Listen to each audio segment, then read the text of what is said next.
ગુજરાત પવિત્ર યાત્રાધામ વિકાસ બોર્ડ તથા શ્રી આરાસુરી અંબાજી માતા દેવસ્થાન ટ્રસ્ટ અને બનાસકાંઠા જિલ્લા વહીવટી તંત્રના સંયુક્ત ઉપક્રમે વિશ્વ પ્રસિદ્ધ યાત્રાધામ અને આદ્ય શક્તિપીઠ અંબાજી ખાતે 12 થી 16મી ફેબ્રુઆરી દરમિયાન શ્રી 51 શક્તિપીઠ પરિક્રમા મહોત્સવ 2024નું ભવ્ય આયોજન કરવામાં આવ્યું છે, જેમાં ગુજરાતના મુખ્યમંત્રી ભૂપેન્દ્ર પટેલ, વિધાનસભાના અધ્યક્ષ શંકરભાઈ ચૌધરી તથા મંત્રીઓ સહિત ધારાસભ્યો ગબ્બરની તળેટી ખાતે લાખો દીવડાઓની મહાઆરતીમાં સહભાગી થયા હતા, જે બાદ સૌ કોઈ માતા સતીના જીવન પર આધારિત લાઇટ એન્ડ સાઉન્ડ શો નિહાળ્યો હતો।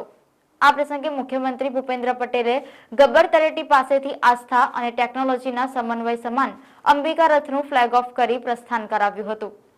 ગબ્બર ખાતે ભક્તિભાઈ માહોલમાં મંત્રીઓ તથા ધારાસભ્યોએ ગરબા રમીને ધન્યતા અનુભવી હતી। નમસ્કાર દર્શક મિત્રો, હું વસીમ પઠાણ હેડલાઇન ન્યૂઝમાં આપનું હાર્દિક સ્વાગત કરું છું। આપ મળી રહ્યા હતા અજય એ ઓઝા, પ્રમુખ ભારતીય જનતા પાર્ટી થરા શહેરથી વાત કરીશું આપણે અજયભાઈ જોડે। આજે ગુજરાત વિધાનસભાની અંદર ગુજરાત વિધાનસભાના તમામ ધારાસભ્યો અને અમારા મુદુ અને લોકપ્રિય એવા મુખ્યમંત્રી શ્રી ભૂપેન્દ્રભાઈ પટેલ સાહેબ, ગુજરાત વિધાનસભાના અધ્યક્ષ થરાદના ધારાસભ્ય શંકરભાઈ ચૌધરી સાહેબ, એમની આગેવાનીની અંદર તમામ ધારાસભ્યો દરેક તાલુકા, દરેક જિલ્લા અને દરેક મથકથી પ્રજા 51 શક્તિપીઠના દર્શન કરવા માટે અહીં આવેલી છે। તમામ પ્રજાએ 51 શક્તિપીઠના દર્શન કરી મા અંબાને મનોકામના કરી છે કે મોદી સાહેબ લોકસભાની ચૂંટણીની અંદર 400થી પાર જીતે અને આવા સત્કાર્યો કરે।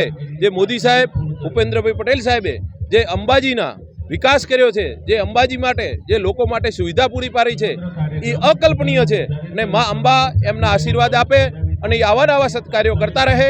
થરાદથી અમે લગભગ થરાદ તાલુકામાંથી 25 બસો લઈ અને બધા ભક્તો, કાર્યકર્તાઓ અને પ્રજા સાથે મળીને 51 શક્તિપીઠની પ્રદક્ષિણા કરી છે અને મા અંબાને મનોકામના કરી છે કે આવા સત્કાર્યો કરવા માટે ભારતીય જનતા પાર્ટીના તમામ ધારાસભ્યો અને અમારા મુખ્યમંત્રીને, અમારા વિધાનસભાના અધ્યક્ષ શ્રી શંકરભાઈ ચૌધરી સાહેબને શક્તિ આપે અને પ્રજા માટે આવા નવા સત્કાર્યો કરે, પ્રજાલક્ષી કાર્યો કરે અને કાયમી મા અંબાના હાથ આવી ભારતીય જનતા પાર્ટીની સરકાર ઉપર રહે એવી મા અંબાને અમે પ્રાર્થના કરી છે અને અમને ખૂબ આનંદ આવ્યો છે। પરિક્રમા કરી મા અંબાના દર્શન કરી 51 શક્તિપીઠના દર્શન કર્યા, તેમજ બધા સાથે મળી અને આજે બસમાં સાથે આવીને આનંદ જે કર્યો છે એનો આનંદ અપાર છે। જય અંબે। નહીં, લાખોની જનમેદની આ પરિક્રમાના અંદર જોડાઈ છે। સાથે આજે ગુજરાત રાજ્યના મુખ્યમંત્રી માનનીય શ્રી ભૂપેન્દ્રભાઈ પટેલ સાહેબ અને એમની સાથે એમનું મંત્રીમંડળ પણ આજે ગબ્બર પરિક્રમાના અંદર જોડાઈ ગબ્બરની પરિક્રમા કરવાનું છે। તો તમામ બીજા પણ માઈ ભક્તો જે લોકો જોડાઈ અને આજે પરિક્રમા કરી રહ્યા છે એ જોવા જઈએ તો અદ્ભુત અને અલૌકિક છે।